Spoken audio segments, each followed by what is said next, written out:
Algo tan simple como un saludo, ya sea de la mano o un beso en la mejilla, ¿sabe usted que es una vía para contagiarse de hepatitis? Y bueno, es que hay una alerta en el país y por eso queremos hablar de este tema, porque al final la prevención sin duda es nuestra mejor arma para cuidarnos de este tema. Así que hoy invitamos al doctor Esteban Ruiz Blar. Muy buenos días, doctor, gracias por acompañarnos. Y lanzo la primera pregunta, doctor, a nivel de prevención, ¿cómo podemos prevenirnos de contagiarnos de hepatitis? Bueno, buenos días. Buenos días. En cuanto a hepatitis, hay diferentes virus de hepatitis, diferentes causas. Lo que estamos ahorita tratando son las hepatitis virales, especialmente la hepatitis A raíz de la alerta epidemiológica del brote que hubo en Goicoechea en semana pasada. Para la hepatitis A en general, lo mejor que podemos hacer es el lavado de manos, sobre todo después de ir al baño y ante la manipulación e ingesta de alimentos, deberíamos lavarnos bien las manos. Doctor, vamos a repasar, como usted decía, las diferencias porque hay 3 tipos de hepatitis. Sí.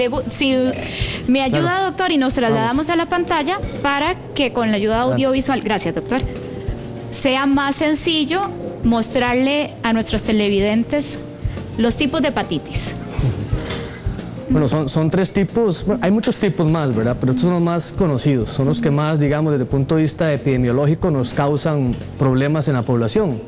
El virus de la hepatitis A es el que estamos actualmente pues exponiendo, es el virus que usualmente contagia a la gente, produce una enfermedad aguda, muchas veces visible, otras veces no se manifiesta y el paciente pasa por un periodo de fatiga que lo adjudica a otras cosas laborales, problemas de pareja, problemas de ejercicio extenuante, no consulta y no llega a hacerse el diagnóstico, pero en otros casos es mucho más frecuente que tenga, por ejemplo, la coloración amarilla en la piel, se llama ictericia. En estos casos, efectivamente, el paciente se asusta, hay otros cambios, aparte de la fatiga, con la coloración amarillenta, las heces empiezan a veces a cambiar de consistencia y la orina se vuelve muy oscura como color Coca-Cola. Cuando suceden estos hallazgos, pues la gente consulta y la mayoría de los casos responden una hepatitis A. Por dicha, la hepatitis A es un virus pasajero, produce inflamación, produce malestar, pero este malestar tiende a rescindir entre 6 y 12 semanas. Son pocos los pacientes que postergan problemas asociados a la hepatitis A después de las 12 semanas, aunque hay algunos casos muy puntuales que lo podrían hacer. Por dicha, es una enfermedad autolimitada. El tratamiento básicamente consiste en hidratarse, en reposo, en estar vigilante de las pruebas de laboratorio con un médico hepatólogo especialista en enfermedades del hígado que le dé continuidad al caso, pero la mayoría del cuerpo la elimina o se cura solito. El problema está cuando la hepatitis A infecta a un paciente que ya tiene un problema hepático. Cuando un paciente padece de una cirrosis, por ejemplo, de cualquier origen, por alcohol, por fármacos, por otras enfermedades virales, si ese hígado ya enfermo se infecta agudamente con hepatitis A, podemos producir una insuficiencia hepática aguda, lo cual podría causarle incluso la muerte al paciente. Por eso es que la mayoría de los pacientes que tienen enfermedad crónica del hígado, de cualquiera de sus formas, deberían vacunarse o por lo menos saber si ya han tenido hepatitis A en la infancia, que es algo frecuente en población de mayores de 50 años, para no vacunarse. De lo contrario, hay que vacunarse para prevenir esta enfermedad. Muy bien. Doctor, ¿el caso de la hepatitis B? La hepatitis B es una enfermedad que no tiene la misma transmisión que hablábamos como el de la hepatitis A, no es una transmisión ano, mano, boca, es decir, no implica tanto la higiene de las manos, sino que es más una transmisión por contagio, transmisión sexual o por vía parenteral, cuando hay algún tipo de punción accidental, vía transfusión, quirúrgica, trasplante de injertos de tejido humano que estén contaminados, ese tipo de cosas son las que más probablemente originen la causa de hepatitis B. En nuestro país la hepatitis B es un problema importante. El Ministerio de Salud y la Seguridad Social vacunan desde más o menos 1996 y hace un buen escrutinio de todo lo que es el banco de sangre. No obstante, todavía quedan poblaciones con altas incidencias de hepatitis B, típicamente población de origen asiático, la población migrante nicaragüense que viene de Nicaragua a trabajar, sobre todo los jornaleros en el área agrícola. En Nicaragua no se vacuna contra hepatitis B y por lo tanto tenemos una migración constante de posibles pacientes con factores de riesgo al no estar vacunados. Y lo otro importante importante, hay algunos grupos, bueno, siempre hemos visto grupos de importancia en Pérez Celedón que tienen hepatitis B. La hepatitis B en estos grupos, más que un fenómeno de transmisión sexual, es un fenómeno de transmisión vertical, es decir, la madre infectada que no sabe que está infectada, porque muchas veces la hepatitis B no da síntomas, se lo traslada al feto, el feto nace con hepatitis B y la mayoría de estos niños, más del 90%, si no son tratados o detectados a tiempos, vuelven crónicamente la hepatitis. ¿Pero es asintomática del todo, doctor, o a veces da alguna manifestación? No siempre. La mayoría de los casos podríamos decir que son totalmente asintomáticos y los descubrimos cuando ya tiene un daño hepático muy avanzado. No obstante, existe más o menos un 20 a un 30%, más cercano al 20 que al 30, que tienen un fenómeno de hepatitis viral aguda, semejante incluso a la hepatitis A. Empiezan con fatiga, malestar general, algunos dolores musculares que se llaman mialgias, pueden haber cambios incluso en la deposición, en las heces, luego empiezan con coloración amarilla y los signos de coluria, que son la orina como color Coca-Cola, también la pueden producir, muy semejante a la hepatitis A, pero es la minoría de casos. La forma en que nosotros controlamos o podríamos controlar la hepatitis B es haciendo un escrutinio activo de la enfermedad, buscando los pacientes probables. Ya dijimos algunos factores de riesgo, ¿verdad? Hablamos de población asiática, hablamos de población migrante, sobre todo de Nicaragua. También tenemos que ver en la parte de control prenatal, hacemos valoración de la madre por virus B, ahí detectamos algunas y evitamos la transmisión vertical al niño, al feto.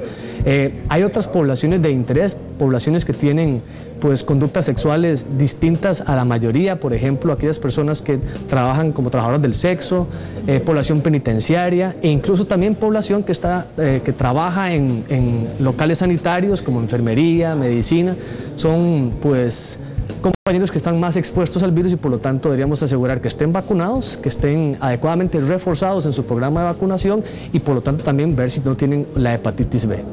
Doctor, y el último tipo de hepatitis que vamos a analizar, la C.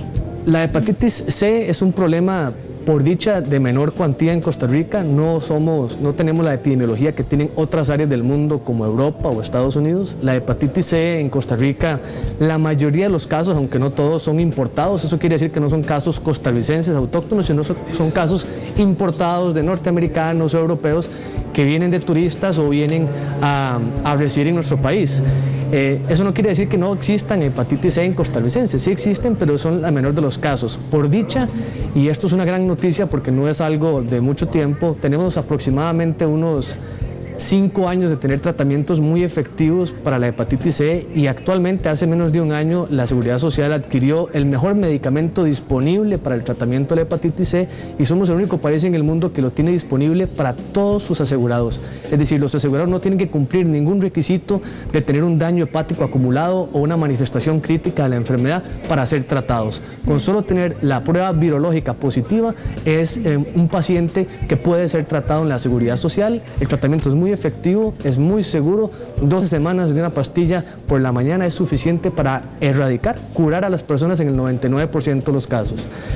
Otra cosa importante, esto ya es, digamos, lo más importante es que ya lo podemos curar. Aquellos pacientes que antes de 5 años que no teníamos tratamiento y no podíamos curar, muchos son cirróticos. Entonces, la cirrosis, a pesar de que usted cure el virus de la hepatitis C, no se cura.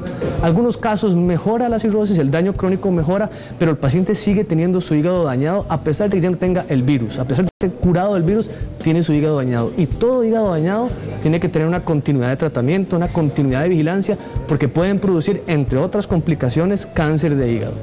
Doctor, ahora volvamos al caso que pasó en nuestro país. Hay un brote de hepatitis tipo A que mencionábamos y dan la alerta de que en mi barrio hay. ¿Qué deberíamos hacer como barrio? ¿Cómo nos preparamos en cada hogar? Bueno, lo primero de todo, si hay un caso identificado, pues evitar el contacto directo con esa persona, evitar el contacto directo con pertenencias o cualquier cosa que pueda estar contaminada por los fluidos corporales de esa persona. En todo caso, eso a veces es muy difícil saberlo porque desde que la hepatitis entra a nuestro cuerpo, el virus de la hepatitis A entra a nuestro cuerpo, al momento en que empezamos con síntomas sobre todo los síntomas más llamativos, que es la coloración amarilla, pueden pasar bastantes semanas, y estoy refiriéndome a un periodo de 2 a 8 semanas. Esas 8 semanas, para hablar del periodo más largo, el paciente que está con el virus es infectante, es decir, puede contagiar a otros sin saberlo, y las personas evidentemente no lo saben porque no es algo que se mira fácilmente. Por lo tanto, la mejor medida de protección al contagio es el buen lavado de manos, la adecuada manipulación de los alimentos. Entonces, repasando, siempre lavarse las manos después de estar en contacto con las personas. De hecho, es mejor no saludar de mano en los sitios donde hay brote, ni tampoco con cercanía corporal, de largo es mejor. Evitar lavarse las manos antes de consumir los alimentos y después de ir al baño en forma adecuada, ¿verdad? Con adecuado jabón antibacterial para evitar problemas de contagio. Prevención en este caso. Prevención. Entonces. Doctor Ruiz, muchísimas gracias por acompañarnos en esta mañana. Muy amable, doctor. Mucho gusto. Pati.